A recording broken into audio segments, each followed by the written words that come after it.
Buenas noches. Estamos nuevamente con ustedes con nuestro programa Palabra de Honor. Hoy tenemos un entrevistado. En realidad es una entrevista que hemos grabado la semana pasada.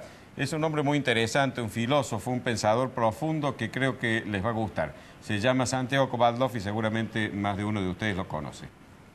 Yo creo que es la mente más brillante, viva de la República Argentina. Prudencio va a hablar en la editorial del escándalo que ha ocurrido en la Universidad Nacional de Córdoba, el Templo del Saber, el Consejo Nacional.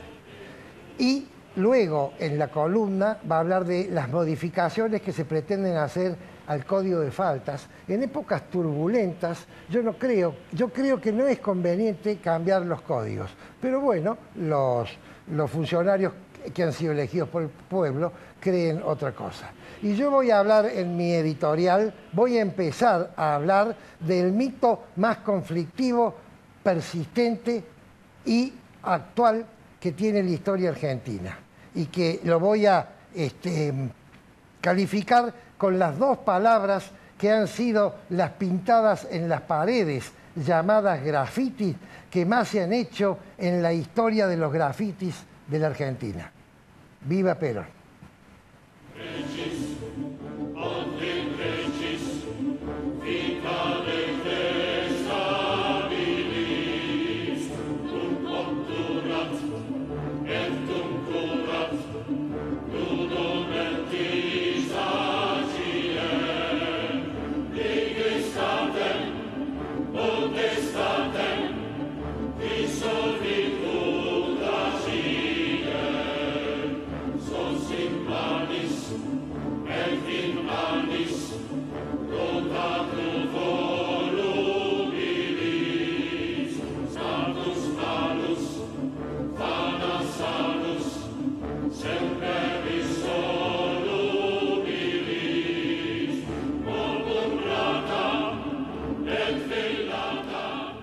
Ustedes saben bien que hay un conflicto en el municipio de Malvinas, Argentinas, que está en el área metropolitana de la ciudad, con motivo de un proyecto de instalar la firma Monsanto, una planta procesadora y secadora de semillas de maíz.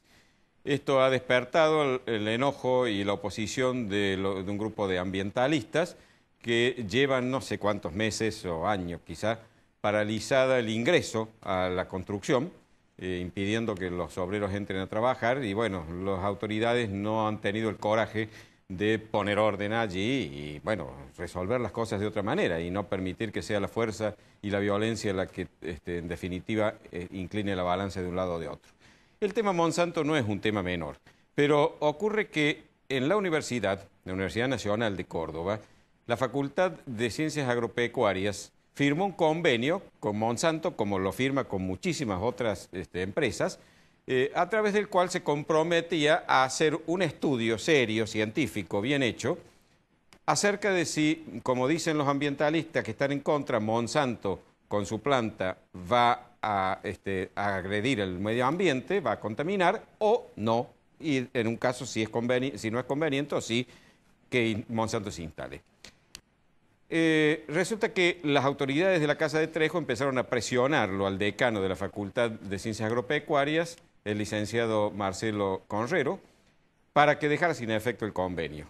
Conrero se resistió, la facultad se resistió, el consejo académico, y entonces lo presionaron de tal manera que le dijeron que si no lo dejaba sin efecto el consejo superior, el consejo académico de la facultad lo iba a dejar sin efecto el consejo superior.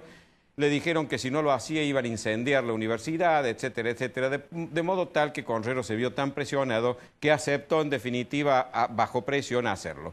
Cuando el martes de la semana pasada se reunió el Consejo Superior para llevar adelante, digamos, legalizar esta anulación del contrato, el convenio, se presentaron, como había ocurrido ya en muchas otras ocasiones con la venia del rector, un grupo de manifestantes, de fascinerosos, de delincuentes, sin lugar a duda, con el rostro tapado, con capuchas algunos, otros con barbijos, armados de palos, botellas, vasos con glifosato e incluso uno llevando una picana eléctrica para el ganado. Esto fue un escándalo. Tocaron bocinas gritaban, no dejaban hablar y agredían de palabra al comienzo y con insultos terribles, amenazas a los que opinaban en contra de ellos. E incluso llegaron después a la agresión física. Le pegaron a Conrero, al decano Conrero, le agredieron también de palabra al rector, a Conrero le tiraron y a otra señora también glifosato, le empaparon el saco con esta sustancia, que es una sustancia tóxica si se tira en forma de esa manera. Y en definitiva, lo peor de todo es que se levantó la reunión del Consejo Superior y el rector de la universidad, sorprendido, criticó esta situación cuando él mismo había utilizado esta misma gente para callar a los que pensaban distinto en sesiones anteriores. Entonces es sorprendente la sorpresa, valga la redundancia, del doctor Tamarit, y que recuerda un poco aquellos versos de Sor Juana Inés de la Cruz: ¿qué humor puede ser más raro que el que falto de consejo, él mismo empaña el espejo y nota que no está claro? Doctor Tamarit, si usted se metió con gente violenta para usarlos en su beneficio, no debe sorprenderse que después se le vaya de las manos y ya ocurra lo que ocurrió y usted sea uno de los agredidos. Pero lo más grave de todo esto es que la Universidad Nacional de Córdoba, un recinto científico, la universidad más antigua del país, que dentro de unos años va a cumplir 4 siglos de vida, una de las más antiguas de América Latina, que hizo que alguna vez Córdoba mereciera el apodo de docta, hoy ha hecho que prevalezca la violencia por encima del razonamiento. Ha hecho que, en definitiva, la ideología sea la que se imponga a expensas de la ciencia. Yo no sé si Monsanto debe o no construir su planta, si va a contaminar el ambiente o no, no me corresponde a mí, pero evidentemente a todos nos interesa el tema. Y es lo lógico que sea la Universidad Nacional de Córdoba la que, con todos los elementos que tiene a su favor, con todo el bagaje científico y las mentes preparadas para eso, sea la que dictamine si es correcto o no. ¿Cómo no va a interesarnos? Ustedes saben que la Argentina hoy vive prácticamente de la exportación de sus productos agropecuarios y en particular de los granos, de la soja y del maíz. Entonces, hoy, si no fuera por los adelantos tecnológicos, ya sea las maquinarias de siembra, la siembra directa, la modificación genética de las semillas que permite utilizar la tercera parte de los agroquímicos que antes se utilizaban, no podríamos estar produciendo como producimos 100 millones de toneladas anuales de granos. Con lo cual, sumado a lo que producen otros países, hoy se puede alimentar a la humanidad entera. Ya el problema de la alimentación no es un problema numérico, es un problema en algunos países manejados por dictadores o demagogos que tienen hambre a su pueblo. Pero hoy los alimentos que produce el mundo alcanzan para que puedan estar bien alimentados todos sus habitantes. Entonces no es un problema menor, es algo serio, es algo grave. Pero lo más grave de todo es que esta universidad, que alguna vez nos sirvió realmente de tarjeta de presentación a los cordobeses, que nos sentíamos orgullosos de ella, hoy nos ha avergonzado. Esta vez nos ha hecho sentir vergüenza. Y esto está mal, no es lógico. La universidad que queremos, entonces, no es esta. Esta universidad ha caído en algo que realmente jamás pensábamos que podía ocurrir, en que la violencia, un grupo de violentos, condicione las decisiones que toman sus autoridades. Pero esto es el corolario de una larga historia que viene de lejos y a la cual yo me he referido ya en otras ocasiones, a través de mitos como, por ejemplo, la participación del estudiante que va a aprender porque no sabe en el gobierno de la universidad, como por ejemplo el ingreso irrestricto, en donde no se les pide que acrediten ninguna capacidad de estudio ni ninguna concentración a gente que entra en algunas carreras en más cantidad de lo que la propia universidad puede preparar, sacando profesionales mal preparados y una cantidad que el mercado no está en condiciones de absorber, con lo que estamos desperdiciando gente que hemos preparado para que termine haciendo cualquier otra cosa. Una universidad que ha caído en una injusticia social terrible con esta supuesta gratuidad, que en definitiva lo que significa es que el obrero que no puede mandar a su hijo a la universidad, termine pagando la universidad oficial al hijo del rico. Estas cosas han terminado politizando la universidad y la calidad académica, que se supone que debe ser el objetivo de una universidad seria, no es compatible con la lucha política que en su seno se desarrolla. Entre las 400 universidades más importantes del mundo no figura ninguna universidad oficial argentina, ninguna. Y el doctor Alieto Guadañi, investigador del Centro de Estudios de la Educación Argentina, ha hecho una investigación realmente que arroja resultados notables. Les voy a contar. Cada graduado le cuesta promedio entre todas las universidades nacionales $64.600 graduar a un individuo. Fíjense ustedes que hay algunas universidades, este es el promedio de todas, algunas universidades es escandaloso. La Universidad de Patagonia Austral le sale un graduado $424.400. La de San Juan, $228.000. La 3 de febrero, yo no sabía que existía una universidad con ese nombre, $221.000. Y la de Córdoba está un poquito por debajo del promedio nacional, $48.300 un graduado, una enormidad, una mala asignación de recursos mal utilizados. Fíjense ustedes que si le pagáramos a cada uno de esos graduados el estudio en la universidad privada más cara del país, saldríamos ganando plata y seguramente los tendríamos mejor formados. Entonces, algo se está haciendo mal. El 44% de los estudiantes de las universidades nacionales no rinden más de una materia por año. Ese es el promedio. Córdoba ahí está prácticamente en el promedio, 43,2% no rinde más de una materia por año.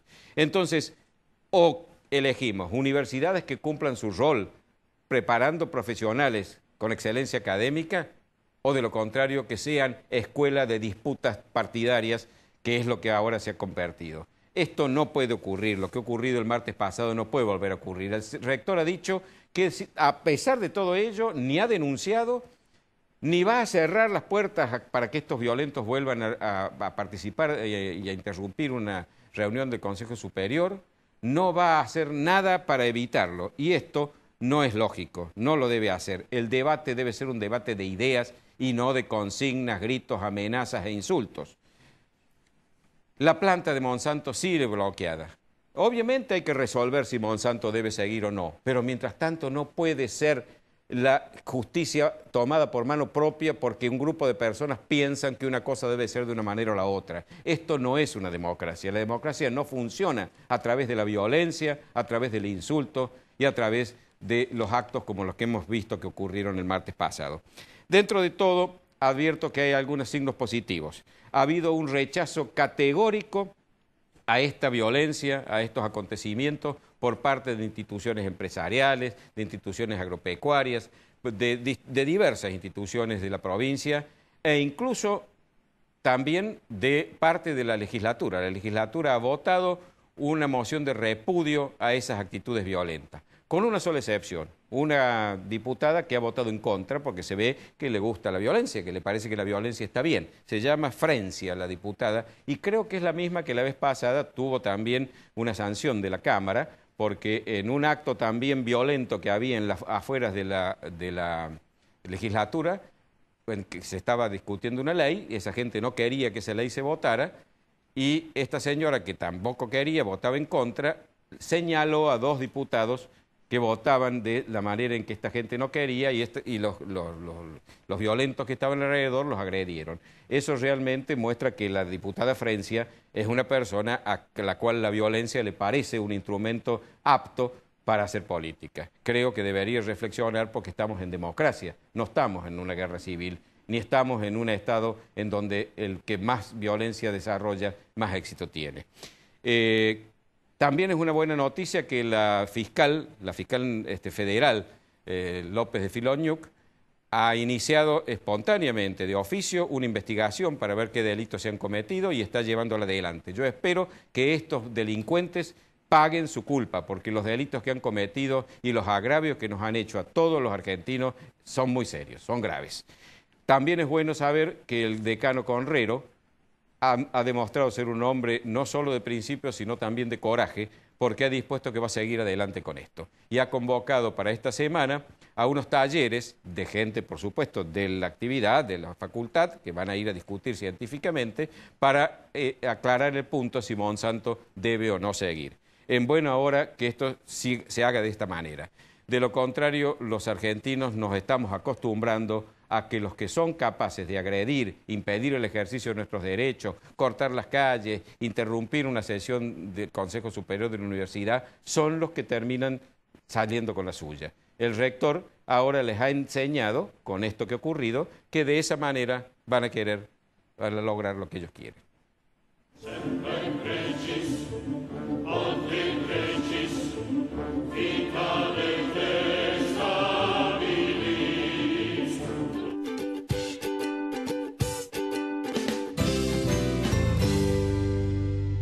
Morecia Allende, Ibáñez Padilla, Administración de Propiedades y Consorcios. Claridad y confiabilidad. Morecia Allende, Ibáñez Padilla. Centro Tomografía Computada Córdoba Sociedad Anónima. Instituto Ulton, líder en diagnóstico por imágenes. Primer instituto de cirugía ambulatoria mínimamente invasiva del interior del país. Avenida Vélez Arfiel 562, Córdoba, Argentina. Teléfono 0351 426 7700.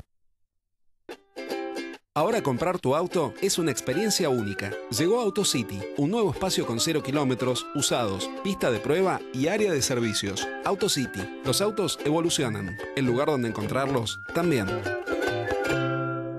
Maluf y Asociados, Desarrollos Inmobiliarios Integrales, 40 años, desarrollando emprendimientos de calidad. Obispo Salguero, 775, Planta Baja, Nueva Córdoba. Teléfono 0351 460 2381.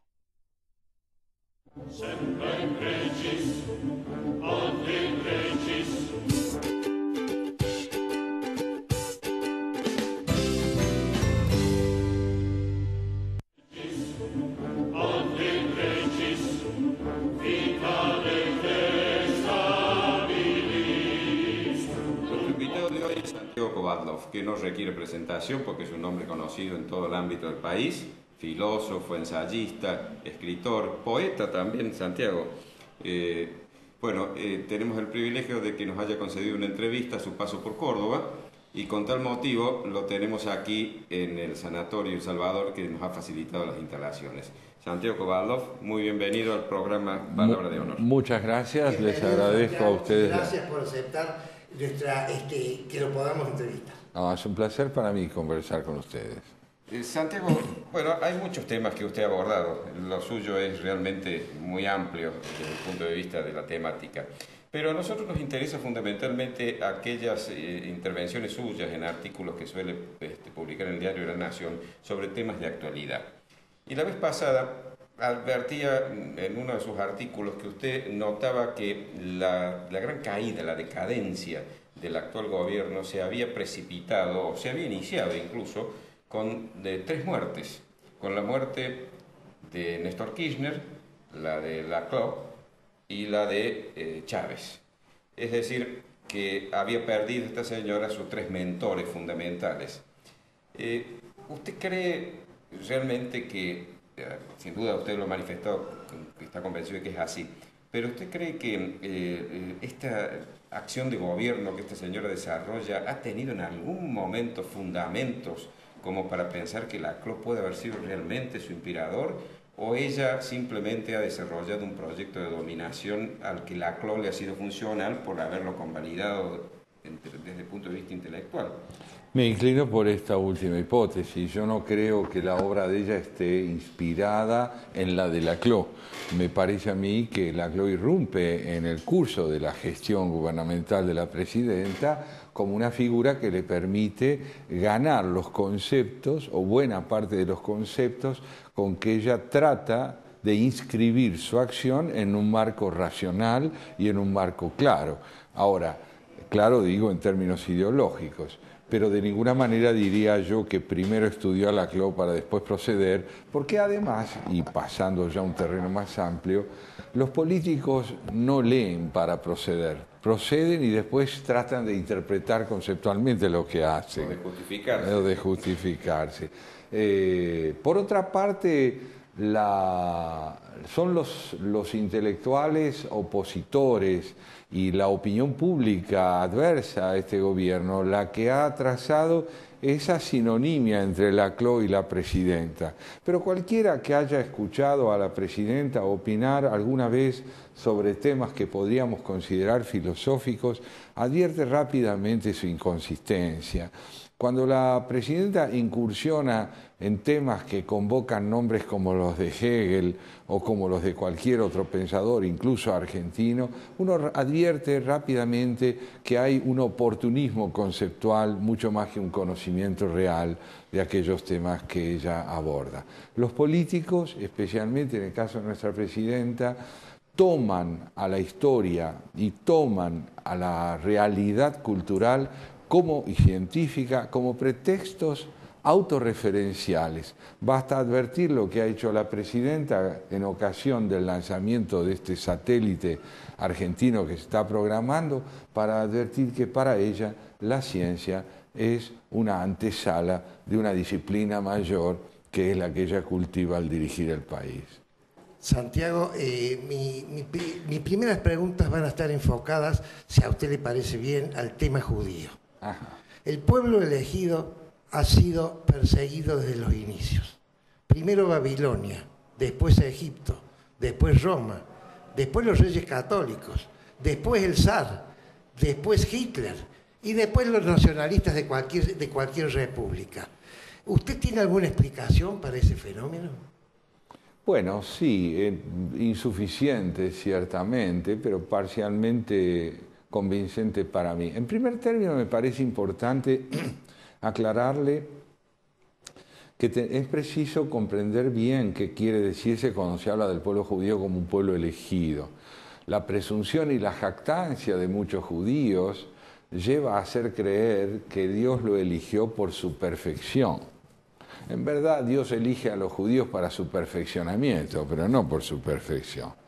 Los judíos tienen un origen oscuro, tienen un origen pobre, difuso, y el empeño en constituirse como un reino, en desplegar las virtudes de la reflexión y de una gestión que reconcilie a la ética con la política, siempre insuficiente por parte del pueblo judío, es lo que esencialmente caracteriza a la alianza. La alianza es entre un Dios que pide que se reconcilie la ética con la vida y un pueblo que a veces se empeña más y a veces menos en esa reconciliación. Ser judío es altamente improbable, pero es posible. Ahora, es improbable precisamente porque no es posible inscribir la propia vida en un cumplimiento perfecto de la ley, pero es posible reparar, rectificar, volver a cruzar el desierto. Por otro lado, y con respecto al antisemitismo, en cada momento histórico uno puede comprender que el antisemitismo se origina en distintas causas. En el mundo antiguo, en aquel que los reinos de Judea y de Israel, del norte y del sur, padecieron bajo los asirios, los babilonios y los persas, principalmente antes de la cultura griega, antes de que la cultura griega dominara el territorio y la tradición judía. En estos tres casos, el antisemitismo se origina en razones más políticas que estrictamente religiosas. Es lógico que Asiria, Babilonia y los persas, conducidos por Ciro, que liberaron a los judíos del padecimiento babilónico, trataran de dominar el territorio de Palestina en manos de los judíos porque era estratégicamente fundamental. Era paso para todos lados. Así es, entonces no había una actitud estrictamente antisemita. Lo que había era una disfuncionalidad del judaísmo en el orden estratégico en cuanto a los intereses de estos imperios. Luego, para no extenderme ya demasiado, las razones de la persecución de los judíos empiezan a transformarse. Es obvio que los romanos expulsan a los judíos de su tierra porque los judíos además se empeñaron en no reconocer a Roma. No quiero con esto justificar la persecución, sino devolverle cierta complejidad política y sociopolítica a estos fenómenos. El auténtico antisemitismo, entendido como negación del derecho del judío a ser quien es, comienza en la diáspora. En la diáspora, allí creo que se inicia. Ahora, hay también un proceso en donde el antisemitismo se convierte en religioso, que es el caso de la expulsión de España. Evidentemente, los reyes católicos quisieron convalidar y consolidar la nacionalidad creciente de España a través de la religión, y entonces el judío y el musulmán les molestaban. Pero la transformación más terrible es la que se opera en el siglo XX, en el siglo, se supone, donde ya la humanidad había evolucionado, porque ahí ya es racial. Ya no es te conviertes o te vas. Ya no puedes vivir porque en tus genes está algo que yo voy a impedir que tú sobrevivas. Ese antisemitismo es realmente de una magnitud espantosa, terrible, ¿no? El nacionalsocialismo para poder promover su antijudaísmo, parte de una premisa inconfundible. Hay dos etnias fundamentales. Una es la aria, que es sinónimo de perfección y de plenitud, y otra es la judía, considerado por el nacionalsocialismo como una raza, que es la encarnación del mal. Pero lo que hace Hitler es capitalizar un antisemitismo que provenía de una tradición muy prolongada, ya desde la Edad Media, y que en Alemania se desarrolla con especial intensidad. ¿Culpa de la religión cristiana? No.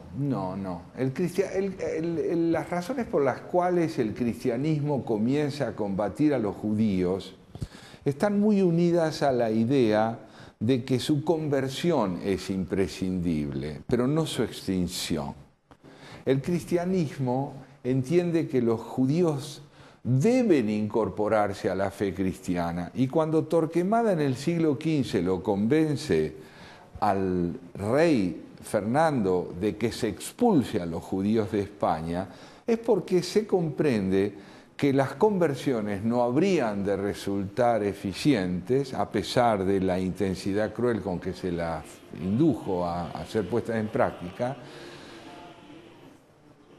y que la solución era precisamente sacarlos de España, uniendo la necesidad de cohesión política que estaba buscando Fernando para darle a España unidad bajo su propia hegemonía, a la capitalización de este prejuicio antijudío que proliferaba en España desde hacía algún tiempo.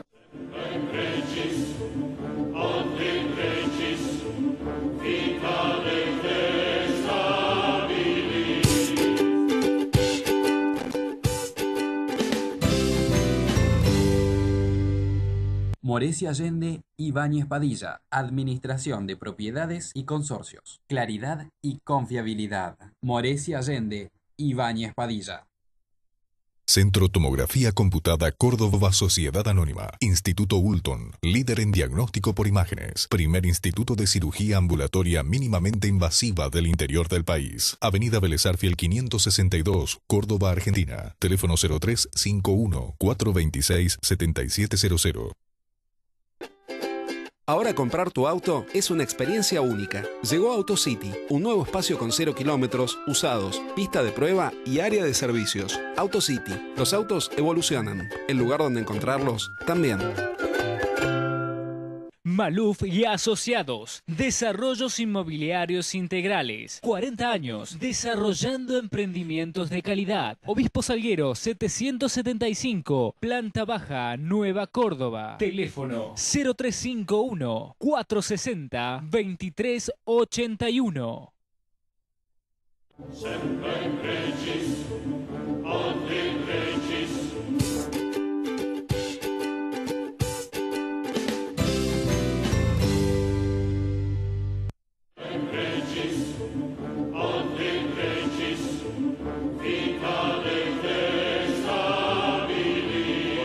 Político. A mí me ha sorprendido, leyéndolo Laclau, sobre todo ese libro que es un poco su Biblia, La Razón Populista. La Razón Populista. El libro difícil, a veces hay frases que hay que leerlas 3 o 4 veces para entender lo que ha querido decir, y en algunas confieso que me he quedado sin saber de todo. No estás solo en eso. Sí, lo sé, por eso lo digo sin sentir vergüenza. Pero me sorprende cómo un hombre que viene del marxismo, que se supone que es una filosofía evolucionada con respecto a otras, digamos, no es una filosofía medieval, ha bebido de fuentes que son manifiestamente en las antípodas del marxismo, como por ejemplo ha bebido en el jurista de Hitler, ¿no? en Carl Schmitt, en esta dinámica binaria de amigo y enemigo, de hacer del enfrentamiento el motor de la acción política. ¿Cómo no ven esto una gran contradicción o una confesión de que el neomarxismo ha tenido que apelar a otras fuentes para sobrevivir? Bueno, yo diría esto. Vamos primeramente a lo que podríamos llamar un tanto pomposamente la filosofía del populismo. Laclau es un hombre que parte de la convicción de que las llamadas democracias republicanas han fracasado en América Latina como regímenes capaces de reconciliar el ejercicio de la política con la justicia social. Su diagnóstico en este sentido es terminal. Entonces, al plantearse la pregunta cómo es posible la conciliación plena entre justicia social y regímenes políticos adecuados a América Latina, él rescata la figura del caudillo. El caudillo es para él, en el caso argentino en especial, una figura históricamente imprescindible. Entiende por caudillo aquel líder que reúne en sí no solo los atributos de la suma del poder público, reduciendo las estructuras del Estado a un poder ejecutivo omnímodo, sino además a aquel que reúne en sí mismo las condiciones conceptuales necesarias para orientar un pueblo hacia su propia autocomprensión. Es una muy vieja idea, pero no debemos olvidar que antes que marxista, Laclau fue un hombre muy cercano al pensamiento chinoísta, al maoísmo. Y el maoísmo hizo justamente de la figura del líder una figura emblemática del carácter incomparable del líder, del carácter iluminado del líder. Desarrollando estas ideas, él entiende que la Argentina es un país que tiene que atreverse a recorrer el camino de la eliminación de los poderes tripartitos que demanda la República para convertir al Estado en la expresión de un liderazgo personalista, capaz de ser depositario de la admiración, de la obediencia y del seguimiento por parte de un pueblo que en él descubre su camino al porvenir. Y que establece con él una relación directa sin intermediarios. Muy bien, fundamental, es una democracia directa que, como sabemos, se ha intentado llevar a la práctica en la Argentina en esta década con malos resultados en buena medida, si se piensa en la posibilidad de eliminar a los tres poderes o de dominar la Corte Suprema o de hacer de la justicia un pretexto instrumental para el Poder Ejecutivo sin límites, pero de todas maneras se lo ha intentado. El ir por todo por parte de este gobierno no es sino la tentativa de mostrar que existe una sola palabra imprescindible, un solo pensamiento progresista, o sea, capaz de entender la nación en términos de reconciliación del Estado con la justicia social, de la política con el bienestar colectivo. Santiago, otra pregunta para tratar varios temas. Los argentinos hemos perdido la vergüenza, hemos perdido el honor y hemos perdido la vocación de protagonismo.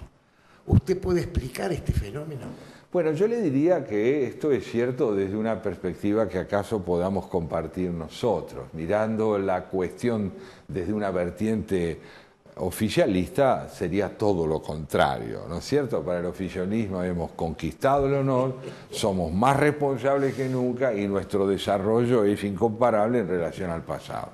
Para no entrar en una discusión maniquea, yo lo que le diría es que es muy interesante entender que la decadencia de la Argentina pudo haber sido muy bien gerenciada por el kirchnerismo, pero no empieza con el kirchnerismo.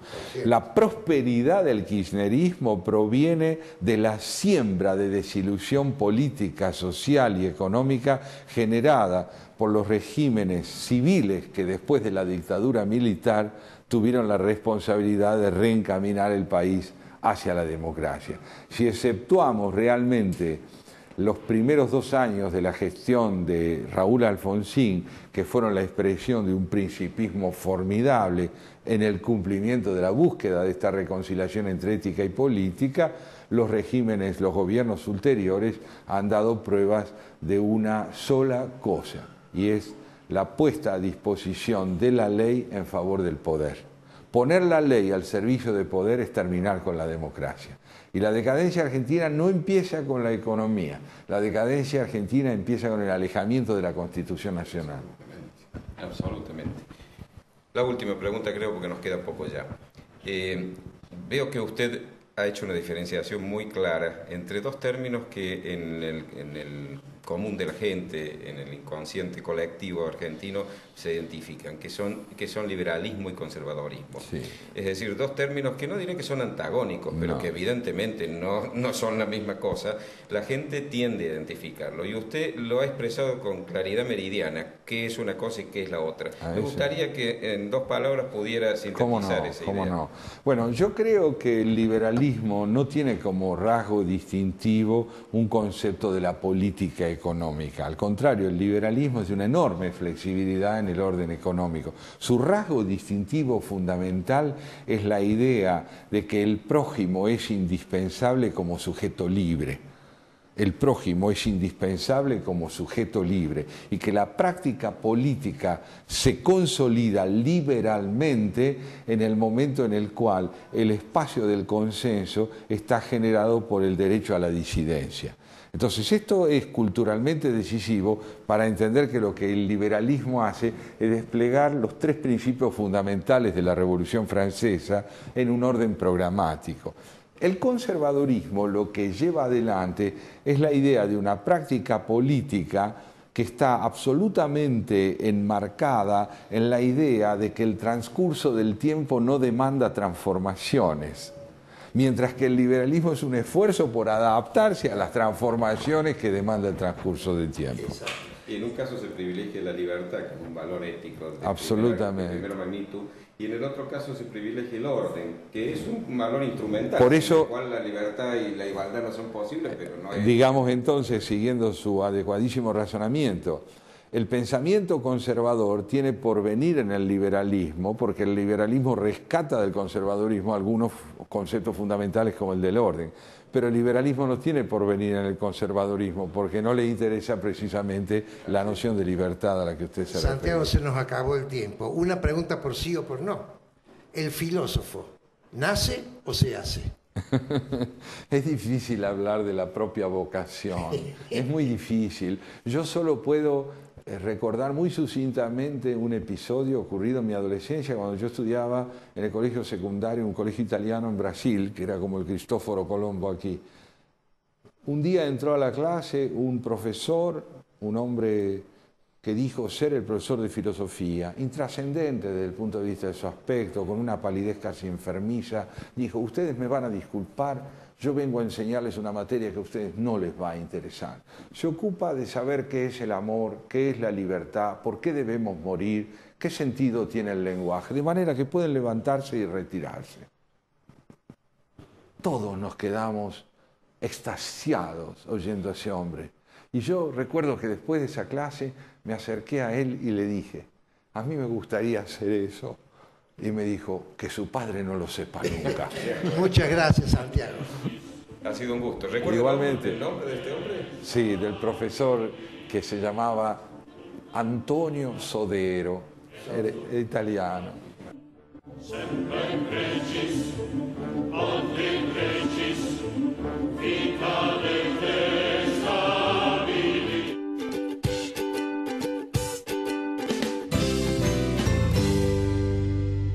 Morecia Allende, Ibáñez Padilla, Administración de Propiedades y Consorcios. Claridad y confiabilidad. Morecia Allende, Ibáñez Padilla.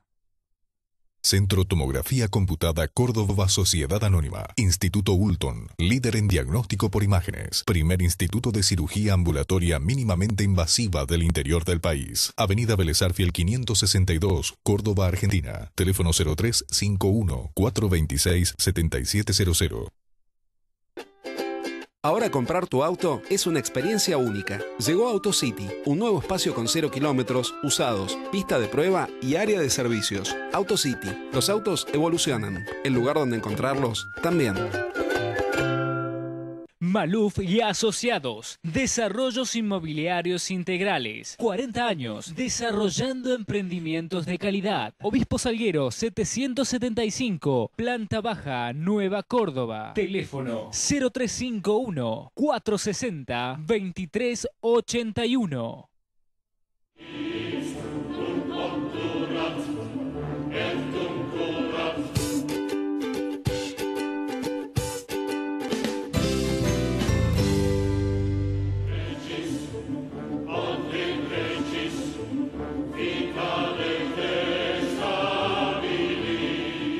Es muy difícil hablar después de Santiago Kovadlov, pero tenemos que seguir con el programa. Y entonces, continuando con lo que me he impuesto de desmitificar los mitos, hoy voy a hablar del mito de Perón, que también es muy difícil hablar de este mito por dos razones. La primera es porque la mitad de la biblioteca está de un lado y la otra mitad está del otro. Cuando yo termine de hablar, mucha gente va a decir, Eduardo es filoperonista, y el resto del país va a decir, Eduardo es gorila. Y la otra razón es que Perón realizó su vida en la misma época en que yo viví la mía, de manera tal que yo estoy absolutamente inmiscuido emocionalmente en lo que hizo Perón. Voy a tratar de ser objetivo, aunque sé que no se puede. El ser humano es un sujeto, no es un objeto.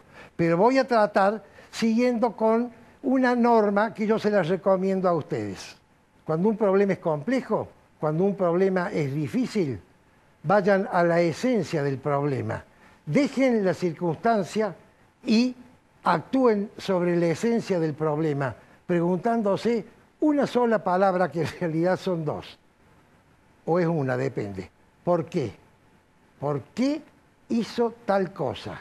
Y eso es lo que vamos a tratar de ver. ¿Por qué Perón surgió y por qué Perón, más importante que surgió, por qué Perón prevaleció desde que se evidencia el fenómeno peronista el 17 de octubre de 1945 hasta el día de hoy, ininterrumpidamente, con excepción únicamente de la presidencia de Raúl Alfonsín, que se mantuvo ajeno, en mi opinión, de esta influencia. Para analizar el porqué de Perón tenemos que empezar con la Revolución del 43. En 1943 se produce la segunda revolución dentro del periodo constitucional. El general Rawson, Prudencio me dice que no. ¿Por qué Prudencio? Bueno, vamos a dejar esa discusión para otro día. Prudencio dice, Mitre fue la primera. El general Rawson lo saca del gobierno constitucional de Ramón S. Castillo. Y Pedro Pablo Ramírez lo saca al general Rawson 3 días después. Lo nombra al coronel Perón en la Secretaría de Trabajo y Previsión que él funda, inspirado en las encíclicas papales.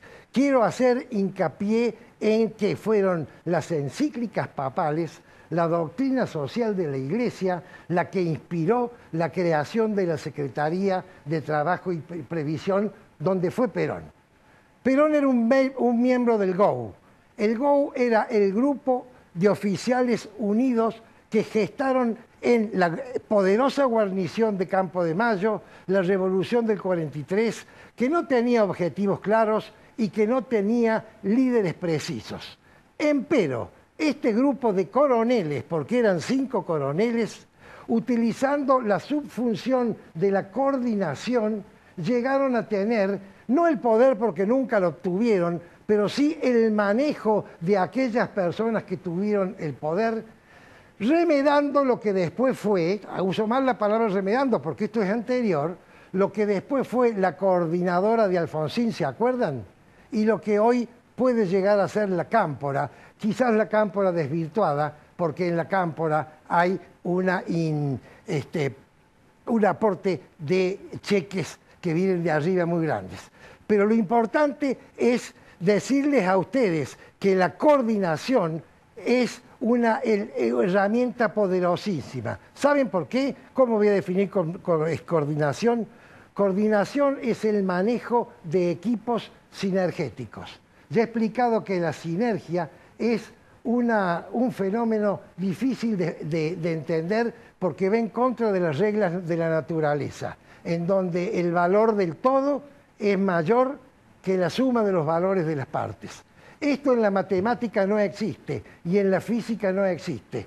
En la teoría del comportamiento sí existe y lo aprovechó el GOU.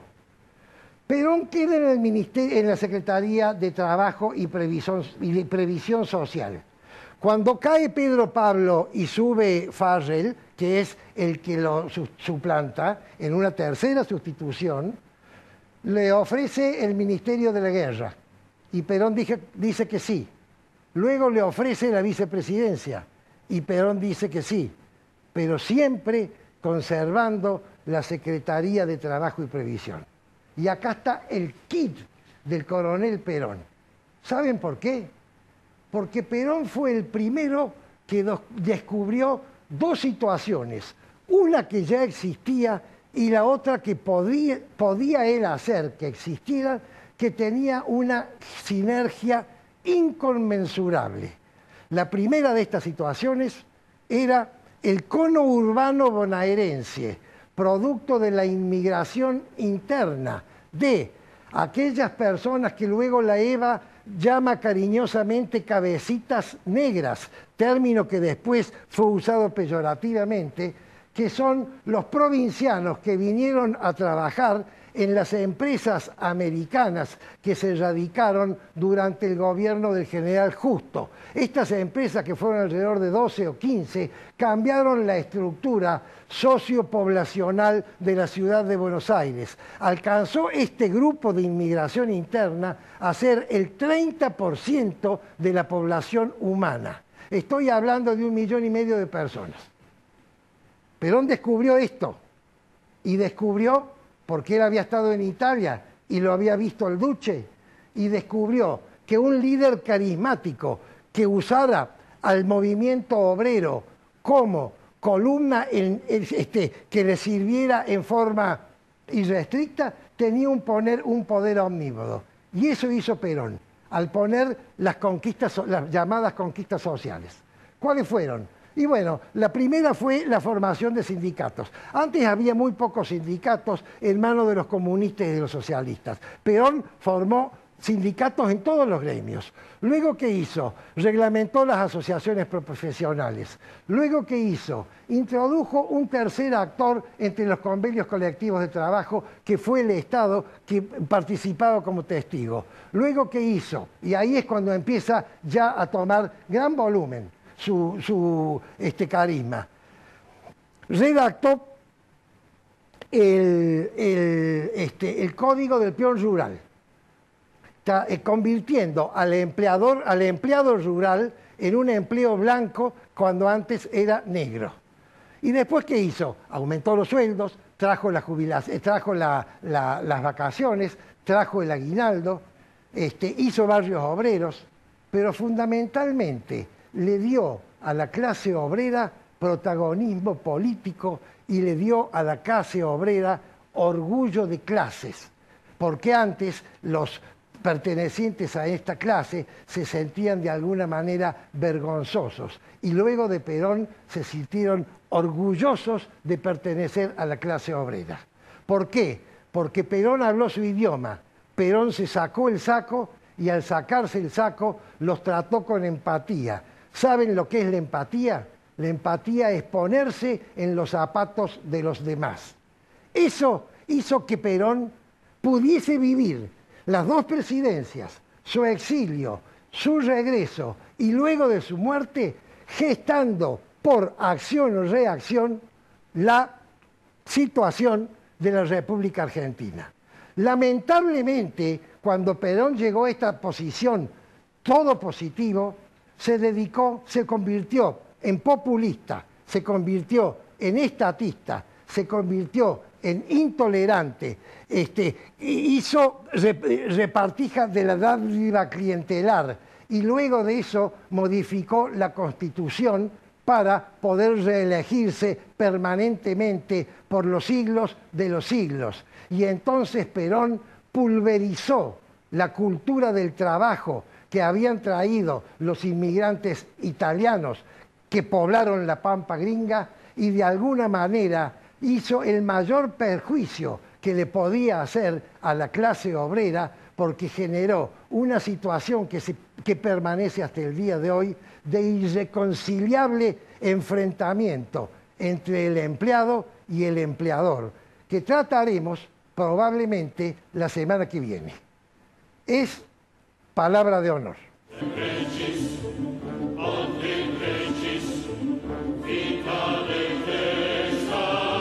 Como dijo Eduardo al comienzo del programa, me voy a ocupar de este proyecto de código, de modificación del Código de Faltas Municipal que ha dicho el Departamento Ejecutivo, que ha hecho elaborar a través de un grupo de juristas y que va a presentar al Consejo Deliberante y que creo que ya lo ha presentado. Lamentablemente el tiempo es breve, así que voy a tener que ser muy sintético. Yo no lo conozco todavía, no se ha dado a conocer el contenido, lo único que sabemos es 2 o 3 cosas, como por ejemplo que ya no va a llamarse, o por lo menos eso se propone, Código de Faltas, sino Código de Convivencia, lo cual lo hace un poco más amigable el nombre, no cambia el contenido, pero es más fácil de digerir por parte de algunas personas que no lo ven con simpatía. Por otra parte, se dice que se van a incrementar las multas para las infracciones, para las contravenciones, lo cual sí parece razonable, porque con la inflación que hay es más lógico atarlo a ciertos valores estables que a ponerlos en pesos, que hay que estarlos actualizando permanentemente. Y además se dice que se va a castigar con multas a los padres cuyos hijos se alcoholicen en reuniones, fiestas o acontecimientos públicos. Hoy justamente ha salido una nota en La Voz del Interior que la escribe el doctor, se me dio en este momento el nombre, que es un abogado prestigioso del Foro Cordobés, y en donde cuestiona precisamente esto, porque dice claramente que se ha basado en un principio que es la responsabilidad que tienen los padres desde el punto de vista civil por los daños que causen sus hijos, que estén bajo su plena protesta. Pero esto no es una responsabilidad de los padres, porque la ley que prohíbe la venta a menores de 18 años de alcohol hace que la culpa esté en el que se la vende, no del padre que no sabe que al hijo le están vendiendo. El padre en todo caso es también víctima de la acción de este individuo inescrupuloso que le vende alcohol a un menor, con lo que termina alcoholizándolo. Eso ya es una objeción que merece, por lo tanto, que cuando se trate esto sea analizada. Por otra parte, estimo que esto es una oportunidad excelente para introducir unas nuevas figuras que ayuden un poco precisamente a la convivencia, que es el nombre que quiere darse al código. Por ejemplo, el poner sanciones a quienes corten calles indebidamente, impidiendo al resto de sus conciudadanos el ejercicio de un derecho constitucional, que tiren bombas de estruendo, que arruinen los edificios públicos y privados, que quemen cubiertas envenenando el ambiente. Todo eso debe estar sancionado a través de este nuevo código. Pero debo decirle al señor intendente que lamentablemente la modificación de un código no surte ningún efecto si sus normas no son aplicadas por la autoridad de aplicación, que es el Departamento Ejecutivo. Y la verdad es que el Departamento Ejecutivo, en los 3 años que ejerce prácticamente el poder allí, en la municipalidad, no ha sido muy eficiente en la aplicación del actual Código de Faltas.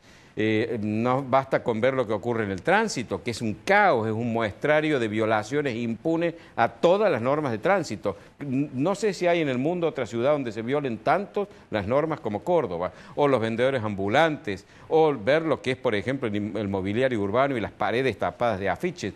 Eso no se está aplicando la norma. Entonces la norma, por más que se la cambia, no sirve si no se aplica. Y ya que hablamos del señor intendente, le tengo que decir, señor intendente, que usted sigue haciendo las cosas que a usted y al gobernador les he reclamado que no hagan, que es, lo voy a mostrar, publicidad, propaganda de sí mismo. Acá, por favor, si podemos mostrarlo, en aquella cámara, perfecto. Propaganda de sí mismo pagada con nuestros recursos. Usted se está apropiando de la plata que le hemos dado para que administre nuestro beneficio, utilizándola en beneficio suyo. Señor intendente, esto está mal. Como está mal que el señor gobernador siga haciendo spots publicitarios, elogiándose a sí mismo con nuestra plata. Terminen con estas prácticas que son prácticas de corrupción. La plata que le hemos encomendado que administren no es para que lo usen en beneficio suyo. Semper Recis, Omni Recis, Vita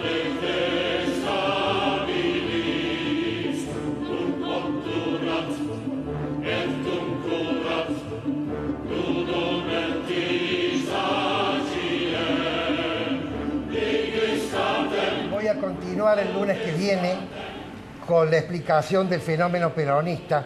Quiero explicarle a mi querida teleaudiencia la dificultad que hay para explicar temas largos, porque si alargamos las columnas, la gente se cansa y es muy difícil concentrar en pocos minutos. Entonces, yo por lo menos he elegido continuar el tema la semana siguiente en una suerte de capítulos, como antes existía cuando éramos chicos, ¿te acordás? Cuando íbamos al cine. Cuando íbamos al cine. Y quedaba el muchachito en peligro y esperamos al domingo siguiente a ver qué pasaba. Entonces, bueno, una expectativa interesante. Me parece una buena idea. La televisión, los tiempos de la televisión, la verdad, no son aptos para desarrollar temas un poquito más profundos y de mayor contenido. De manera que a veces tenemos que ajustarnos nosotros o tratar de hacer lo que vos has propuesto, que me parece una buena idea. Así es, pero el tema del Perón lo quiero tratar porque la influencia que tiene el Perón en la historia argentina, desde su presidencia hasta el día de hoy, y que va a seguir teniendo luego del 2015, si se vota a ciertos partidos, quiero poder analizarla profundamente. No creo que vayan a decirte que sos peronista después de lo que has dicho. Esperemos que no. Bueno, será hasta el próximo lunes. Si Dios quiere.